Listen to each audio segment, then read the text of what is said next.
मैं मोहम्मद हसन अंसारी JCRT का programme DG school में आप सबका इस्तेमाल करता हूँ और क्लास 9वीं से सबक दूसरा अनुमान चारपाई मुसन्निफ रशीद अहमद सिद्दीकी लेकर हाजिर खिदमत हूँ।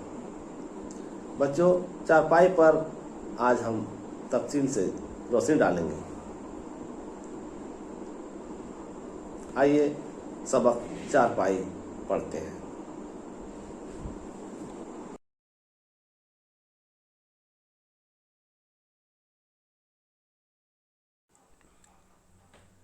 चारपाई और मजहब हम हिंदुस्तानियों का ओढ़ना बिछोना है।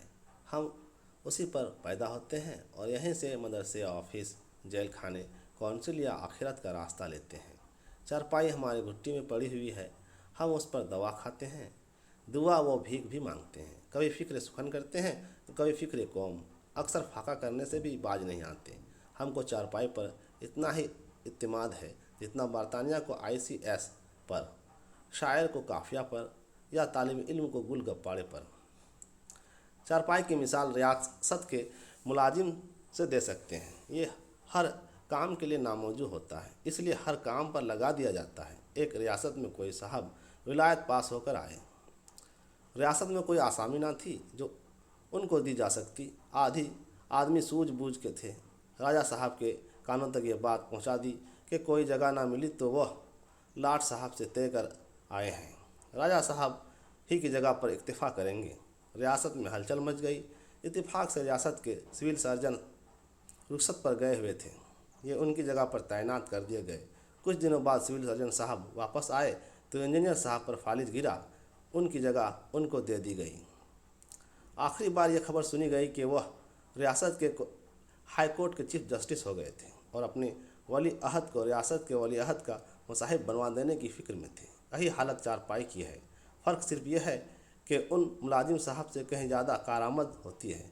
फ़र्ज़ कीजिए आप बीमार हैं, सफ़र आखिरत का सामान मुयस्सर हो या ना हो, अगर चारपाई आपके पास है तो दुनिया में आपको किसी और चीज़ की हाजत नहीं।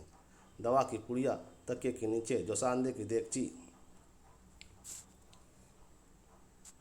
सरहाने रखी हुई, चारपाई से मिला हुआ बोल व बुराज का बर्तन, चारपाई के नीचे मैले कपड़े, बच्चों के खिलौने, झाड़ू, आशेजो, रुई के फाये, कागज़ के टुकड़े, मच्छर भेंगे, घर या मोहल्ले के दो एक बच्चे जिनमें एक आध जुकाम खसरे में मुबतला। अच्छे हो गए तो बीवी ने चारपाई खड़ी करके गुसल करा दिया, वरना आपके दुश्मन इसी चारपाई पर लबे गौर लाए गए। हिंदुस्तानी घरानों में चारपाई को ड्राइंग रूम, सोने का कमरा, गुसल खाना, किला, खानका, खीमा, दवाखाना, संदूक, किताब घर, सिफा खाना सब की हैसियत कभी कभी एक वक्त वरना वक्त वक्त पर हासिल रहती है। कोई मेहमान आया, चारपाई निकाली गई, उस पर एक नई दरी बिछा दी गई जिसके तह के निशान ऐसे मालूम होंगे जैसे किसी छोटी सी आरजी को मैंडो और नालियों से बहुत से मालिकों में बांट दिया गया है। मेहमान साहब में अचकन टोपी बैग बेगची के बैठ गए और थोड़ी देर के लिए मालूम करना दुश्वार हो गया कि मेहमान बेवकूफ़ है या मेज़बान बदनसीब। चारपाई ही पर उनका मुंह हाथ धुलवाया और खाना खिलाया जाएगा और इसी चारपाई पर ये सो रहेंगे। सो जाने के बाद उन पर से मच्छर मक्खी इसी तरह उड़ाई जाएगी जैसे कोई फेरी वाला अपने खांचे पर से झाड़ू नुमा मोरछल से मक्खियाँ उड़ा रहा हो। चारपाई पर सूखने के लिए अनाज फैलाया जाएगा जिस पर तमाम दिन चिड़ियाँ हमला करती, दाने चुगती और गालियाँ सुनती रहेंगी। कोई तकरीब हुई तो बड़े पैमाने पर चारपाई पर आलू छिले जाएंगे। मुलाजमत में पेंशन के करीब होते हैं तो जो कुछ रुखसत जमा होती रहती हैं उसको लेकर मुलाजमत से सुबुकदोश हो जाते हैं। इसी तरह चारपाई पेंशन के करीब पहुंचती है तो उसको किसी कालकोठरी में दाखिल कर देते हैं और उस पर साल भर का प्याज का जखीरा जमा कर दिया जाता है। एक दफ़ा देहात के एक मेज़बान ने प्याज हटाकर इस खाकसार को ऐसे ही एक पेंशन याफ्ता चारपाई पर इसी कालकोठरी में बिछा दिया था और प्याज को चारपाई के नीचे इकट्ठा कर दिया गया था। रात को मुझ पर आसमान के इतने तबक रोशन हो गए थे जितनी सारी प्याजों में छिलके और यकीनन वो 14 से ज़्यादा थे।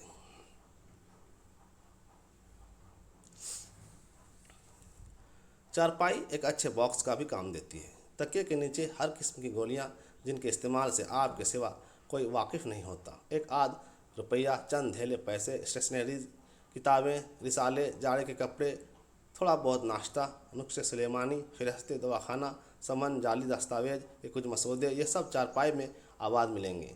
मैं एक ऐसे साहब से वाकिफ़ हूँ जो चारपाई पर लेटे लेटे इनमें से हर एक को, उजाला हो या अंधेरा, इस सेहत के साथ आंख बंद करके निकाल लेते और फिर रख देते, जैसे हकीम नाबीना साहब महरूम अपने लंबे चौड़े बॉक्स में से हर मर्ज की दवाएं निकाल लेते और फिर रख देते। हुकूमत भी चारपाही पर से होती है। ख़ानदान के कर्ता धर्ता चारपाही पर विराजमान होते हैं। वहीं से हर तरह के अहकाम जारी होते रहते हैं और गुनहगार को सज़ा भी वहीं से दी जाती है। आलात सज़ा में हाथ, पाँव, ज़बान के अलावा डंडा, जूता, तामिल लोट भी हैं जिन्हें अक्सर फेंक कर मारते हैं। ये इसलिए कि तवक़्क़ुफ़ करने में गुस्सा का ताव मध्यम न पड़ जाए और इन आलात को मुजरिम पर इस्तेमाल करने के बजाय अपने ऊपर इस्तेमाल करने की ज़रूरत न महसूस होने लगे। चारपाई खाने का कमरा भी होती है। बावर्ची खाने से खाना चला और उसके साथ 5-7 छोटे बड़े बच्चे, इतनी ही मुर्गियाँ, 2-1 कुत्ते, बिल्ली और बेशुमार मक्खियाँ आ पहुँची। सब अपने करीने से बैठ गए। साहब खाना सदर दस्तरखान है। एक बच्चा ज़्यादा खाने पर मार खाता है, दूसरा बदतमीजी से खाने पर, तीसरा कम खाने पर, चौथा ज़्यादा खाने पर और बाकिया इस पर के उनको मक्खियाँ खाई जाती हैं। दूसरी तरफ बीबी मक्खी उड़ाती जाती हैं और शोहर की बदजुबानी सुनती हैं और बदतमीजी सहती हैं। खाना खत्म हुआ, शोहर शायर हुए तो हाथ धोकर फ़िक्र सुखन में चारपाई ही पर लेट गए। कहीं दफ्तर में मुलाजिम हुए तो इस तरह जान लेकर भागे जैसे घर में आग लगी हैं, और कोई मजहबी आदमी हुए तो अल्लाह की याद में कलीलुल्लाह करने लगे। बीवी बच्चे बदन दबाने लगे। चारपाई हिंदुस्तान की आबो हवा, तमद्दुन, माशरत, ज़रूरत और ईजाद का सबसे भरपूर नमूना है। हिंदुस्तान और हिंदुस्तानियों के मानंद ढीली ढाली, शिकस्ता हाल, बेसरो सामान, लेकिन हिंदुस्तानियों की तरह गालिब और हुक्मरान के लिए हर किस्म का सामान ने राहत फराहम करने के लिए आमादा। कोच और सोफ़े के दिलदादा और ड्राइंग रूम के असीर इस राहत व आफियत का क्या अंदाज़ा लगा सकते हैं जो चारपाई पर मैसर आती है। शोरा ने इंसान की खुशी और खुशहाली के लिए कुछ बातें मुंतखब कर ली हैं, मिसालन सच्चे दोस्त, शराफत, फ़रागत, गोसाए चमन। हिंदुस्तान जैसे मुल्क के लिए ऐश व फ़रागत की फ़हरिस्त इससे मुख्तसर होनी चाहिए। मेरे नज़दीक तो सिर्फ़ एक चारपाई इन तमाम लवाजिम को पूरा कर सकती हैं। रशीद अहमद सिद्दीकी। कुछ मुश्किल अल्फाज और माने। फ़िक्र सुखन करना, शेर कहने की कोशिश करना। ICS, इंडियन सिविल सर्विस, अंग्रेज़ों के ज़माने की इंतज़ामी मुलाजमत की सर्विस जिसे अब IAS, इंडियन एडमिनिस्ट्रेशन सर्विस कहते हैं। गुल गप्पाड़े, शोर व गुल, असामी, नौकरी।